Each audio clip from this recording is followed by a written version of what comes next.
Donc Dieu parle tantôt d'une manière, tantôt d'une autre. Et il utilise la bouche de qui il veut. Donc si nous avons des préjugés vis-à-vis des personnes, nous risquerons de passer à côté de la réponse de Dieu. Parce que parfois Dieu peut mettre même la réponse de quelque chose que tu lui as demandé dans la bouche de ton ennemi en fait. Hello tout le monde, hello la famille, hello et toi qui me regardes, j'espère que tu vas bien. Je suis heureuse de te retrouver aujourd'hui dans une nouvelle vidéo. Je m'appelle Désirée et je partage sur ma chaîne la parole de Dieu. Je partage également avec toi mes expériences personnelles. On se retrouve aujourd'hui dans une nouvelle vidéo dans laquelle je vais partager avec toi un message que j'ai reçu de Dieu. C'est quelque chose qui m'a réveillée le matin et comme j'ai l'habitude de demander à Dieu chaque matin ce qu'il voudrait me dire en fait. Père, que veux-tu me dire aujourd'hui? Et donc, c'est ce message que j'ai reçu que je vais partager avec toi. Tout d'abord, Dieu m'envoie te dire qu'il t'aime. Dieu t'aime et il t'aime véritablement. Je ne sais pas par quoi tu es en train de passer en ce moment. Je ne sais pas ce que tu traverses ou peut-être tu as pensé que Dieu t'a abandonné ou alors que Dieu n'écoute plus tes prières. Ou alors peut-être quelque part ta foi affaiblie, tu ne sais même plus en fait quoi penser de Dieu, de toi-même et tout. Mais Dieu veut te rassurer ce matin par ma voix qu'il est avec toi et qu'il t'aime. Et ce qu'il a dit exactement, c'est « dis-leur que je les aime ». Donc, n'oublie jamais que Dieu t'aime. Et quand tu connais ton Père, quand tu sais qui il est, quelles que soient les situations que tu traverses, même si tu as l'impression qu'il est silencieux, tu sais qu'il est là et qu'il t'observe et qu'il ne te laissera pas trébucher au point où tu te fasses terriblement mal. Et même s'il arrivait que tu te fasses mal, ce sera pour que tu apprennes à marcher, que tu apprennes à te relever et à faire face à des épreuves encore plus fortes qui sont devant ta vie encore. Oui, parce que tu vivras encore longtemps, parce que Dieu a un plan pour toi, pour ta vie. Et c'est une raison de vivre sur laquelle nous devons nous réveiller chaque matin en déclarant des paroles pour notre vie et demander à Dieu de nous donner la force de faire exactement ce qu'il attend de nous. Et quand on connaît également notre Père Céleste en fait, on sait qu'il est miséricordieux et que quelles que soient les erreurs ou les fautes qu'on a eu à faire en fait, lorsqu'on se répand sincèrement, alors il nous pardonne. Il ne se fâche pas pour longtemps. Il ne reste pas sur la fâcherie. Donc si peut-être tu te sens peut-être mal ou coupable de quoi que ce soit, sache que Dieu ne te condamne pas. Tu as été justifié par Jésus-Christ. D'accord? Dieu t'aime. Et donc ce message concerne différents types de personnes qui vont certainement s'identifier au fur et à mesure que je vais partager comme ça ce que l'Esprit Saint me met à cœur de partager avec toi. Si tu as remarqué en méditant la parole de Dieu, en lisant la Bible, le chiffre 3 est un chiffre qui est beaucoup utilisé dans la Bible. Et on peut en ressortir par là que c'est un chiffre qui a une signification particulière en fait pour Dieu, puisqu'il est plus utilisé dans la Bible.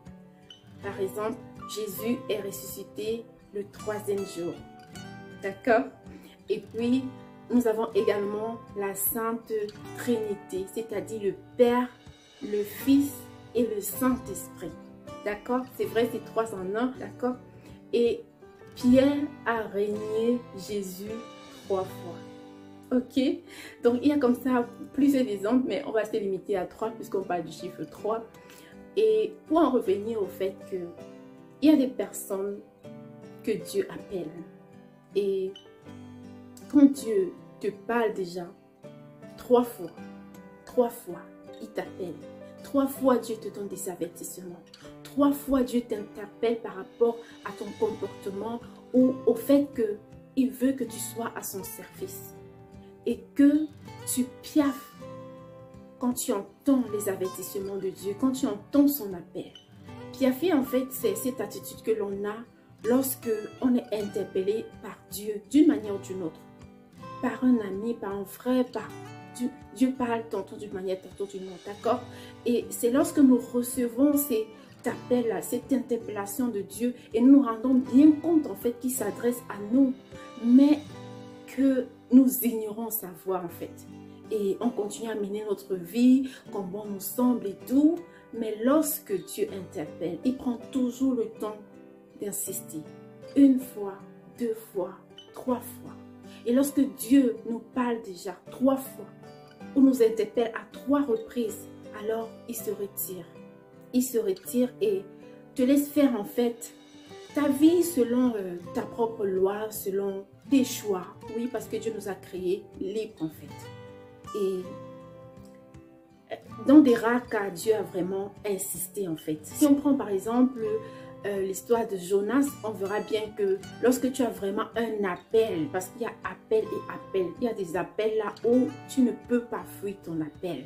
Donc si Dieu t'a déjà appelé plus de 3 fois, considère-toi déjà dans la liste des personnes de Jonas. C'est que quel que soit le fait que tu vas contourner, que tu vas vouloir, voilà, dévier Dieu, son appel et tout, tu vas autant te cogner que possible en fait. Tu pourras essayer tout ce que tu voudras dans ta vie, mais tu n'auras pas la paix tant que tu ne feras pas ce que Dieu attend de toi.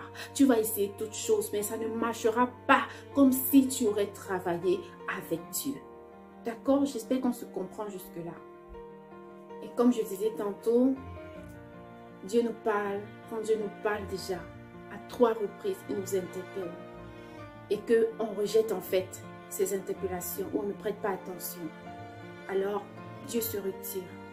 Et il laisse en fait que tu fais tes choix, ta vie, selon, voilà, ta volonté, jusqu'à ce que tu prennes conscience en te cognant, te cognant. C'est-à-dire, tu rencontres tellement de difficultés, tu essaies des choses, rien ne marche en fait, jusqu'à ce que tu comprennes en fait, tu prennes conscience qu'en fait, tu as rejeté la seule personne qui était capable de t'aider réellement, Jésus-Christ. Le seul qui peut apporter des solutions à tout problème que tu puisses avoir, qui peut t'apporter la paix véritable. Oui, parce que la paix que le monde donne est une paix éphémère, mais Jésus donne la paix qui demeure, même au milieu des difficultés. Cette paix est incompréhensible en fait. Et c'est ce que Dieu veut nous donner lorsqu'il nous appelle en fait. D'accord? Tu as peut-être rejeté Dieu en rejetant un ami, en rejetant un collègue, en rejetant ton patron, en rejetant ton frère, ta soeur, une voisine. Tu as peut-être rejeté Dieu de 1000 manières en fait, parce que Dieu parle tantôt d'une manière, tantôt d'une autre. Et la parole de Dieu déclare que, mais on n'y prend point garde.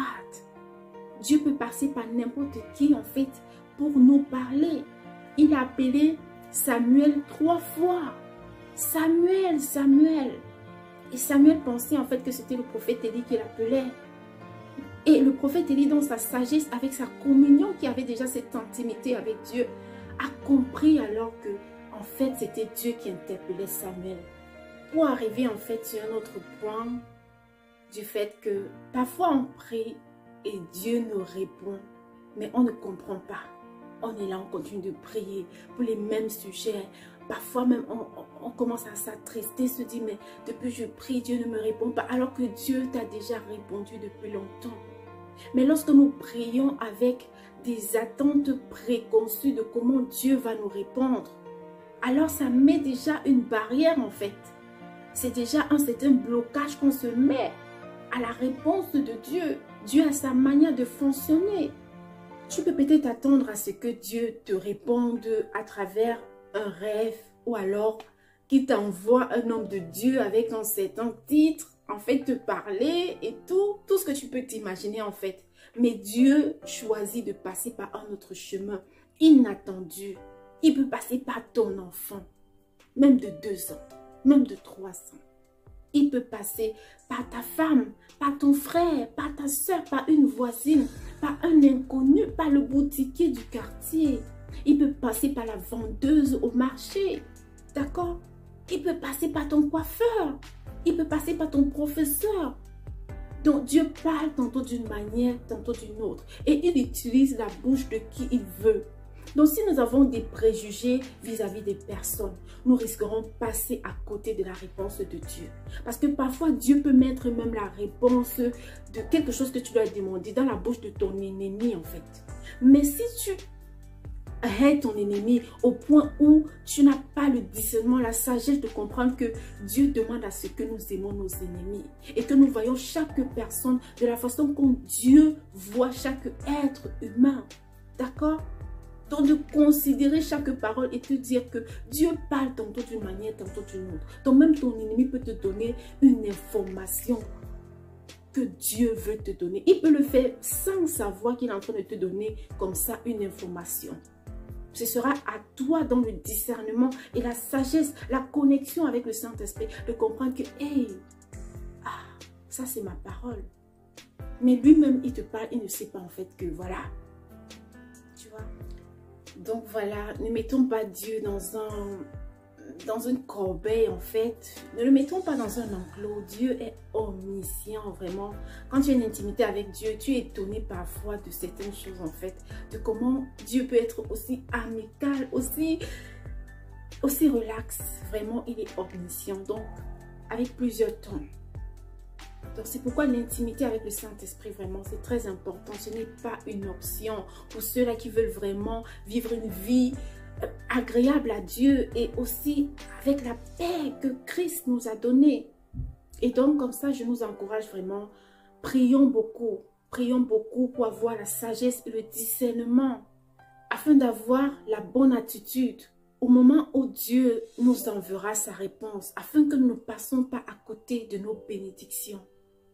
De demeurer également dans une atmosphère de louange, d'action de grâce, afin de rester connecté à Dieu à tout instant. Dieu peut parler vraiment, même quand tu es en train de balayer ta cour, ta maison, de faire la vaisselle, Dieu parle en fait. Surtout quand l'esprit est reposé en fait. Dieu parle. Nous devons être connectés à tout moment, être disposés en fait.